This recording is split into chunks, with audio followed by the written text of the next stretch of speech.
जनतेच्या न्याय हक्कासाठी प्रजासत्ताक न्यूज सदैव आपल्यासोबत। माननीय हर्षवर्धन सपकाळ आमचे अध्यक्ष आहे आणि त्यांनी एक म्हटलं होतं की छत्रपती शिवाजी महाराजांपासून स्फूर्ती घेऊन ते परकीयांविरुद्ध लढले टिपू सुलतान। हे वाक्य पहिलं लक्षात घेतलं पाहिजे का त्या टिपू सुलतानांनी सुद्धा छत्रपती शिवाजी महाराजांना मानलंय याच्यामध्ये, ही पहिली गोष्ट आपण लक्षात घेतली पाहिजे। परंतु दुसरा प्रश्न माझा असा आहे की भारतीय जनता पक्षाला या विषयावर बोलण्याचा अधिकार आहे काय? त्यांनी भगतसिंग कोश्यारी आपले राज्यपाल होते, त्यांनी काय तुलना केली होती छत्रपती शिवाजी महाराजांशी? त्यांना तर तुम्ही त्यांचा सन्मान केला, त्यांना पद्मभूषण केलं वाटतं।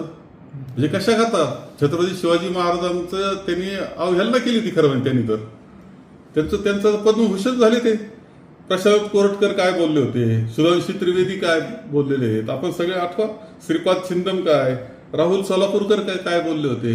आणि याच्यापेक्षा पलीकडे जाऊन तुमचा ज्यावेळेस छत्रपती शिवाजी महाराजांचा कोकणपट्टीत जो पुतळा होता वाऱ्यानं पडतो तो, आणि काय तो पुतळ्याची काय अवहेलना झाली? कुणी त्याच्यातले कोण आर्किटेक्ट, कोण बांधणारे, कोण कल्पक आणि कोणी भ्रष्टाचार केला याची चौकशी केली का तुम्ही? छत्रपती शिवाजी महाराजांच्या बाबतीतली श्रद्धा दाखवण्याचा खोटा प्रयत्न भारतीय जनता पक्षाने करू नये। त्यांची कोणतीही श्रद्धा ही छत्रपती शिवाजी महाराजांवर नाही, ही वस्तुस्थिती आहे।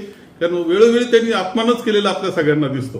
छत्रपती शिवाजी महाराजांचा पुतळा वाऱ्यानं उडून जातो, त्यावेळेस का नाही तुम्ही निषेध केला त्याचा?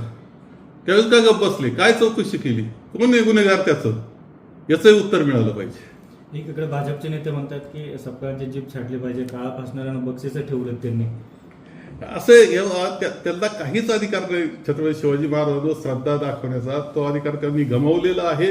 वेळोवेळी त्यांनी छत्रपती शिवाजी महाराजांच्या बाबतीत चुकीचे उद्गार काढलेले आहेत।